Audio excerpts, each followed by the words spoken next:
Girls of Reddit, what's the hardest part of being a girl? Periods. Especially if you have really bad cramps. I have endometriosis and it causes horrifyingly painful cramps. I swear some nights I wanted to throw up from how much it was hurting. I feel like we've kind of normalized period pain, turned it into one of those things that we just have to put up with. But I don't think we should. I put up with painful periods for a long time before I went to a decent doctor who actually showed me options. For example, I went on continuous birth control for a while. That completely stopped my periods and thus all the pain. It was life-changing. I know it's not right for everyone, but there are other options too. I just want to put the word out there. Find a doctor that takes you seriously. Period pain doesn't have to be normal. Being expected to nicely laugh off pervs who won't stop hitting on you. I'm not a buzzhill. Some dude sees me out with the girls. Doesn't notice the wedding ring and chats me up. Either work my husband into the convo, or if he's being more direct, sorry I'm taken. No harm. No foul. But leaning in and telling me about how naughty in bed he thinks I am. All the things he wants to do to me etc. Then I'm the bad guy for telling him he's disrespectful.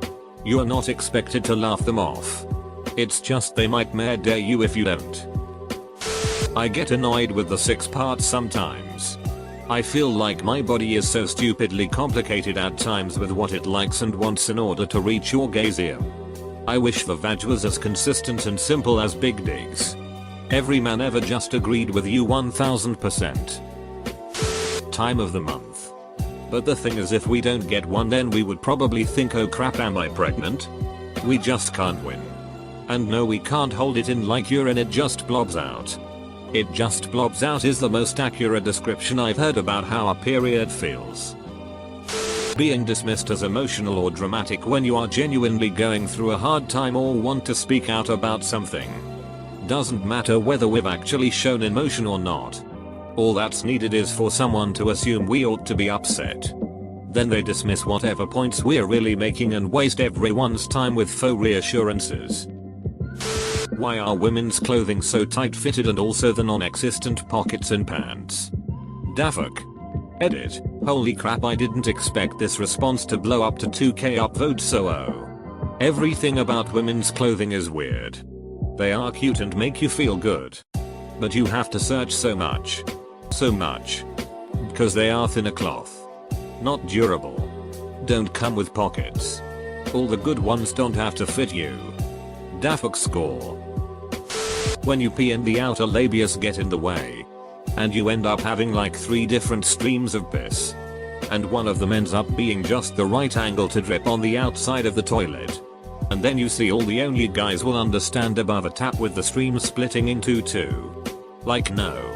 I can't count the amount of times I've peed on the cheeks because of the double stream. LMAO. Never thought I'd say that on the internet. Edit. I never thought I would say this, and this is so cliché, but I have to at this point. My second most liked comment is how I piss on my own ass. The guilt and pressure of living in a society that overwhelmingly requires a 2-income household to support a family but places the vast majority of childcare and household demands on the woman's shoulders. Oh, and we're taught from a young age to be pretty and polite and don't complain too much. To the extent that we will put ourselves in harm's way despite our better judgment for fear of coming off as impolite. Duck that. This. I'm pretty disappointed that my pockets are too small is above gender roles in society. Having to be overly cautious when walking alone.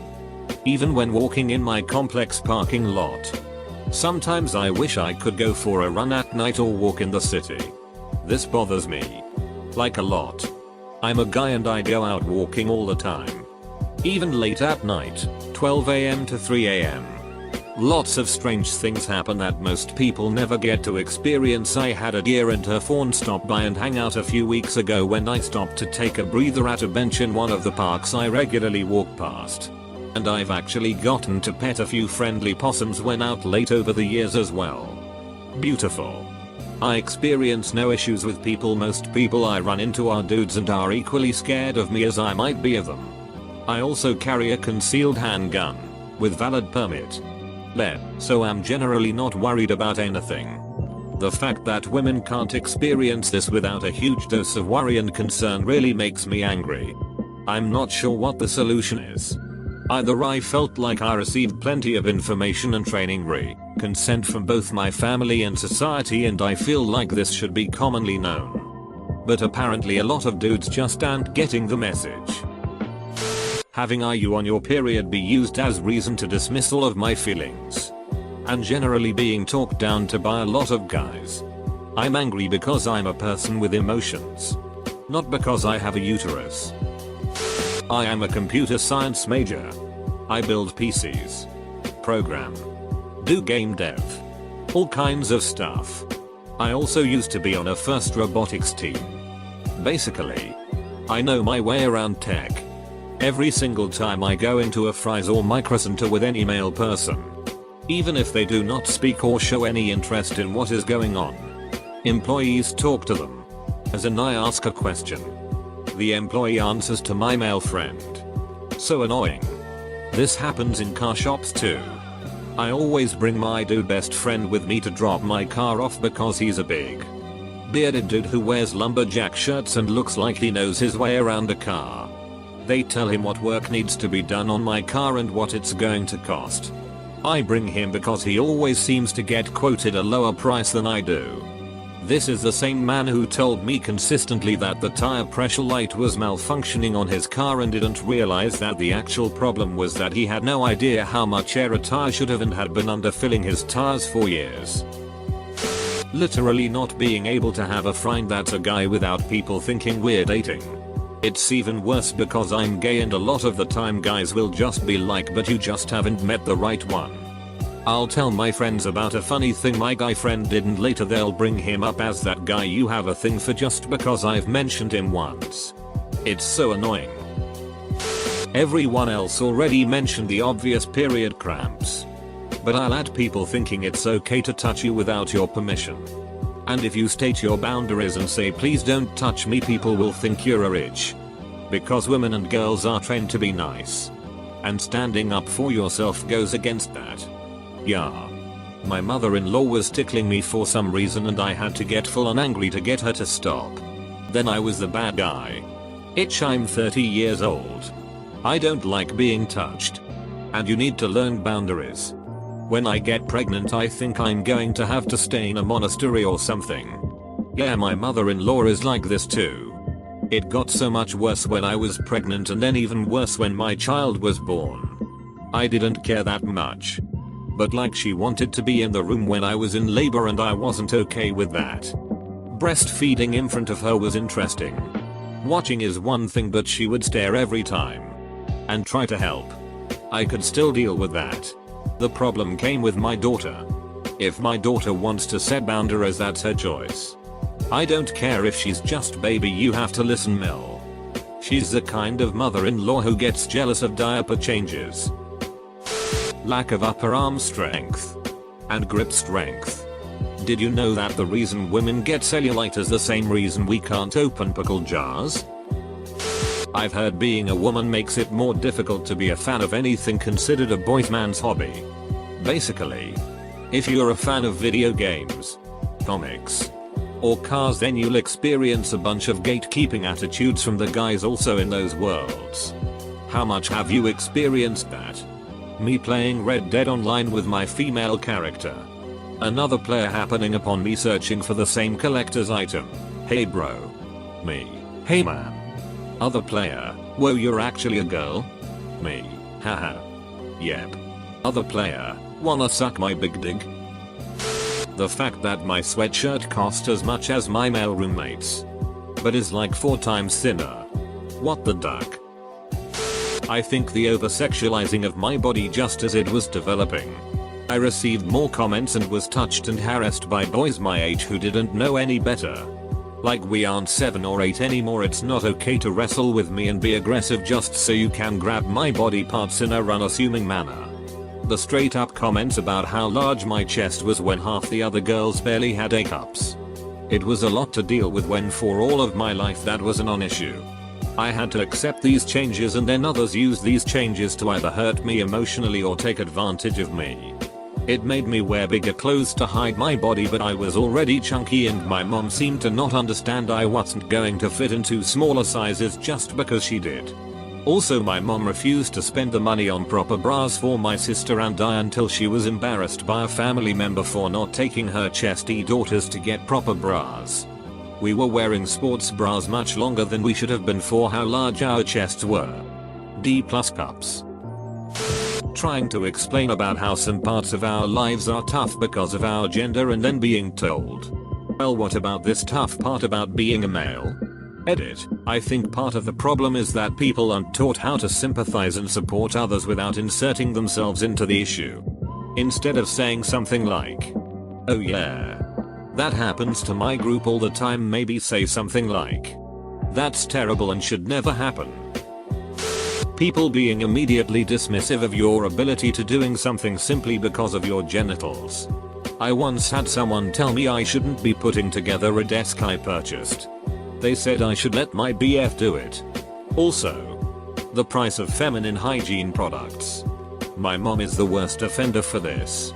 Not the men in my life. But my mom is the one who constantly reminds me that you need to watch what you wear and don't dress too provocative, and that working with power tools isn't something I should do alone. I'm 35. The frustration of balancing being assertive with not being that itch in the workplace. I want my ideas heard. I want to be respected. I want to be considered fairly for promotions and leadership positions. But if I do twice as much work as my male co-workers, I get half the credit. And if I point out my accomplishments, I have to soften them, or else I'm being a bragging itch while my male co-workers can take unabashed credit for their accomplishments all day. The fact is that men can take up space and own their confidence and accomplishments in a way that women will be punished for. It's incredibly frustrating to try to succeed professionally when the person in charge of promotions gives me the side eye for talking about this new thing I did, and they just smile and nod when a man does the same thing. I agree 1000%. Something I recently experienced was being overlooked for an advancement opportunity, and the person chosen is a man. A person who has never shown any desire to manage our department and has actively distanced himself from the department. He has been at the company a year longer than me. But I have an MBA and have worked with multiple groups within the company rather than the one he has worked with. It's hard not to jump to the conclusion that he was selected because he's male and I'm female. Being called a girl when you're a 30-year-old grown woman. Being friendly to a guy and having it taken as romantic or sexual interest. The problem is that most women usually don't outwardly show romantic or sexual interest. They are just receptive to the advances of men they are romantically or sexually interested in. For most guys, we are the ones that have to take the chance and make the first move. The problem with making the first move is that you don't know what the other person is thinking. If she is being friendly, she might be hoping you would ask. She might be disgusted by the idea. She may not have thought about it yet but are open to it. You just don't know. That's the risk that guys have to take to have a chance at a relationship. If we get shot down, we can try to be friends. Or we can move on. If it goes well, we get a first date. Quite frankly, I hate making the first move. Because it creates situations where the girl might feel uncomfortable if she isn't interested. I'd far rather girls make the first move, or at least be more obvious about their romantic or sexual interest so that we don't have to guess. Weight fluctuation. Yes. Thanks. Hormones. As a woman currently studying for a STEM degree, the belittling, patronizing, and mansplaining is super annoying. It's hard to voice my opinions or ideas when they get dismissed. It's even better when one of my male peers says the same thing, or phrases it slightly differently, and gets commended for it. Like, I just said that? Another super annoying part of it is even when I accomplish something. For instance, I was recently accepted into a difficult to get internship program. It's dismissed by my male peers because they just want diversity. One of my best friends worked super hard to get a prestigious internship. And her boyfriend told her must be nice to be handed things because you're a woman. Sure. It wasn't because she's at the top of her class and works insanely hard. It's cause she's got two X chromosomes. Nice. It won't get any easier when you're out of school, unfortunately. I'm also a woman in STEM and have a long list of misogynistic things that have happened in the workplace. Most recently, I was interviewing for a software engineering position at a different company. After my first interview, which was very professional, I was called back for an in-person interview. When I arrived at the second interview, my interviewer began to tell me he thinks I would be a better fit as an assistant rather than a software engineer. Nothing wrong with being an assistant, but I have no qualifications or any experience to be a good fit for an assistant role. I asked why he thought I'd be a better fit for an assistant role over engineering, where I have experience as a software engineer and also experience in the tech stack used at the company interviewing for. And he told me it was because I am young, attractive, and have lots of energy. Cringe. Hopefully one day women in STEM will be treated equally as their male counterparts. Painful boobs. I'm a man and I have no clue. Please explain BC, I don't get how. Is it like headache pain but in your chest? If you're curvy, definitely the hardest part is finding clothes that fit perfectly. Most of them are too big or too small, or they don't fit your thighs but fit your waist, things like that. I have given up and just wear dresses now. It's like they assume your waist is going to be the same width as that point where your butt and hips make themselves known. Also, I didn't get bobs until my mid-20s. So it used to be that shirts hung weirdly. Now I have to wear a turtleneck if I want to hide the cleavage. There is no winning.